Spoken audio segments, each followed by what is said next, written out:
What is up, everybody? It's Megito, and before you comment, yes, I upgraded my mic, so there will be no breathing or anything like that in this video. Anyway, welcome to the second challenge run on this channel. The amount of support the SMT 4 video got was overwhelmingly positive for a channel of this current size, and I honestly cannot thank you guys enough for it. So, I did mention at the end of that video that I would redo my starting Magatama only run in Nocturne, which, by the way, that is still happening, so don't worry. But I am also going to put a twist on it. What is that twist? Well, you're just going to have to wait and see. In fact, the twist of that video will make the run astronomically harder than this run, which is why I'm doing this one first before that. So today, I am here to answer the question, can you beat Shin Megami Tensei Nocturne without buying Magatama and without fusing any demons? In Shin Megami Tensei Nocturne, Magatamas are your main source for getting new skills. Not only that, they also provide resistance to a certain element. For example, Magatamas that are ice type, or really ice focused, give you an immunity to ice. However, some Magatamas, if not most of them, do also give you a weakness. So, for example, the Ice-type Magatama Wadatsumi will give you complete immunity to ice attacks, but it does give you an electricity weakness. So, you might be asking, how are you going to get Magatamas and new skills for that matter without going to the shops? Well, if you've played Nocturne, you may have noticed that there are some Magatamas that are only obtainable through bosses or doing side content. The Magatamas that you get from bosses and side quests are going to be the only ones that I will have access to for the entire game. Now, the other part of this challenge is that I cannot fuse any demons. In every SMT game, excluding Digital Devil Saga, fusion is a fundamental part. It allows you to obtain new demons by fusing away 2 old ones, or 3 if you're doing sacrifice fusion, that you can't get any use out of anymore. Since I can't fuse demons, I'm going to have to get demons through negotiation, and if I can't get any more use out of a demon, I have to delete it. So the rules of the challenge are going to be going as followed. I cannot at any point in the game purchase any Magatama from the junk shops, and I cannot fuse demons away at any point in the game either. Demon Evolution and the Demonic Compendium are still going to be allowed. The 5th rule is, well, should be obvious, no cheating or hacking the game. However, because I'm playing on PCSX2, I am going to be allowing the use of save states outside of boss battles. The 6th and final rule is that I have to go for the true demon ending. Because I have to go for the true demon ending, that also means that I have to fight all the fiends and complete all the Kalpas in the Labyrinth of Amala. Without fusion and my limited arsenal of Magatamas, that is certainly going to be fun, especially with 2 certain bosses in the 4th and 5th Kalpa. Oh god, what did I get myself into? Before we do start, I'm going to make one thing clear. I'm not going to be playing the original Western version of Nocturne that released back in 2004. The version of Nocturne that we got here in the West was the original Japanese Maniacs version that included Dante from the Devil May Cry series. Well, because we never got the first version that released back in 2003, it was just released as Shin Megami Tensei Nocturne. But there is also one other version of Nocturne that we didn't get either, and that is the Maniacs Chronicles version, which just replaces Dante with Raido Kuzunoha the 14. There is a reason as to why I'm playing the Maniacs Chronicles version over the Western version, but you'll find that out soon enough.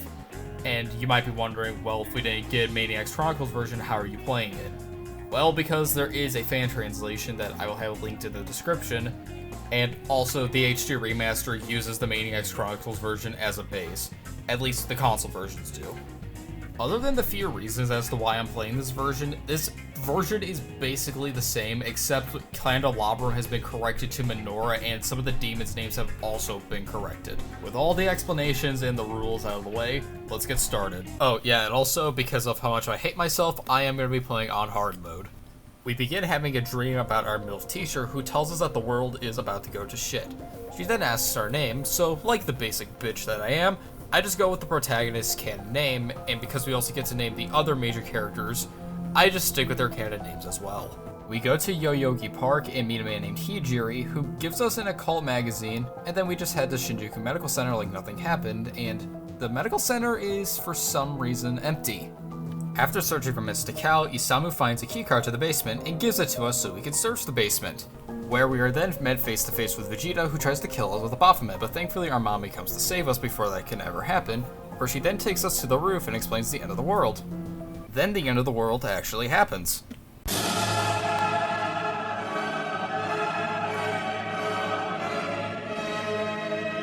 Following that, the Great Disco Ball in the sky tells us we have no hint of reasoning to go find ourselves, but Lucifer comes along and gives us a demon bug to ensure that we can't develop a reason at all. Thankfully, weird demon bugs give us demonic powers, so we can kick some ass in post-apocalyptic Tokyo. We are then met by the game's tutorial, and oh boy, is it an experience, alright. You know how tutorials are supposed to be the easiest fights you'll ever have in a video game? Well, this is nothing like that. On normal mode, it's basically like that. On hard mode, you are most likely going to die if you get unlucky getting critted. And it's because of this that I'm allowing the use of save states in this run. After beating our first tutorial boss, we get our first level up.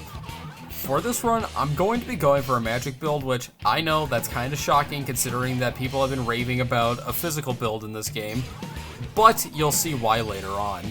After beating the next 3 tutorial fights, we are now able to wander around Shinjuku Medical Center. While wandering, we go to the 2nd floor and find the first demon of the run, that of which being a pixie, and it will always be a pixie no matter how many times you play this game. Now, even though this pixie is one of the weakest demons in the game, make sure you keep her up until the 5th Kalpa, because if you do, you get a huge reward. After beating some Preda ass and getting the Annex keycard, we recruit a Kodama and a Wapo, giving us a full team of 4. So, now that we have a full team, it's time to take on the flying fish himself, Fornius.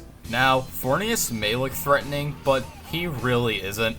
All he has is 2 ice attacks that Wapo is weak to, which I guess is kinda threatening and scary.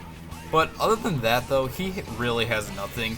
Keep electrocuting him with Pixie, and if you manage to shock him, get as many crits as you can, and soon, this flying fish will be squashed roadkill, unlocking you the Ice-type Magatama, Wadatsumi.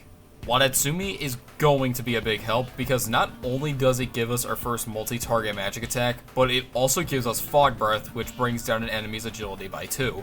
After being medically discharged from the hospital and convincing Pixie to stay with us, we head to Shibuya, where we go to the club and see Chiaki, who then stupidly decides to leave instead of staying with us.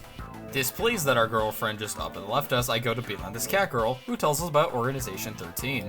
Before talking to Hijiri, I recruit a Shikigami, and that's basically it.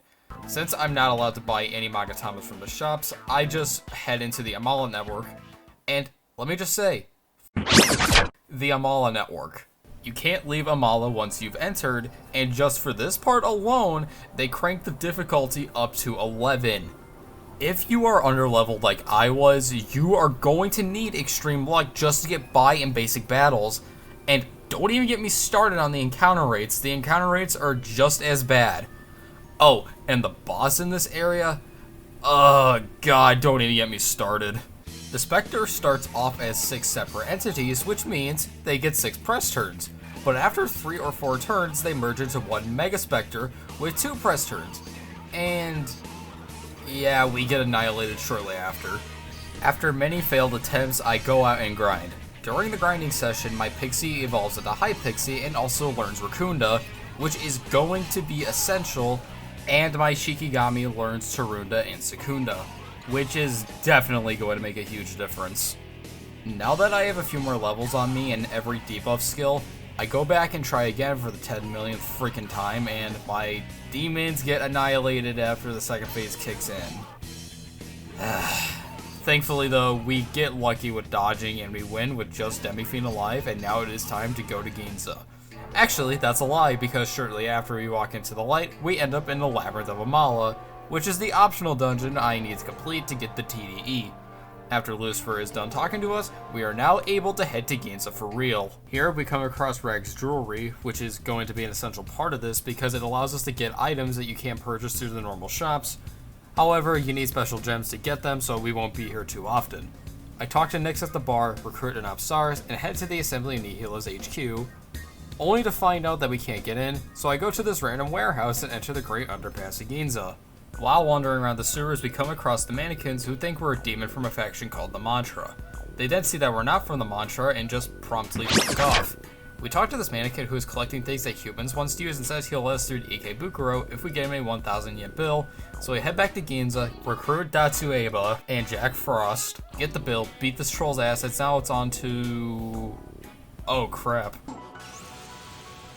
Yep, it's time to take on the game's most infamous boss, Matador. So, as you all probably know already, Matador leads off with his signature skill, Red Capote, which maximizes his agility, making it damn near impossible to land any hits on him.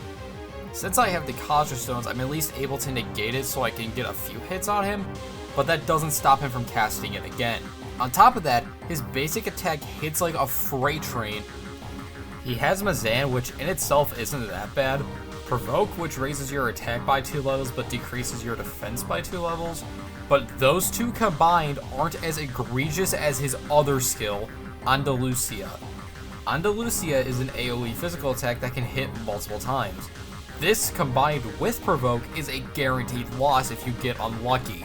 So after a lot of failed attempts, it became clear to me that I would not be able to beat him with what I have set up right now, so I go out to recruit Sudama, Isora, and Nozuchi, and then I attempt to fight again. Actually, before I do that, I decide to do some grinding, and I eventually learn counter off of Margare. This is going to be a game changer because we'll be able to tag on damage while it's on our turn, and counter has a 100% hit chance no matter if Matador has +4 to his agility or not. So finally, after God knows how many attempts, I beat Matador, giving us his Menorah and being able to go on to Ikebukuro.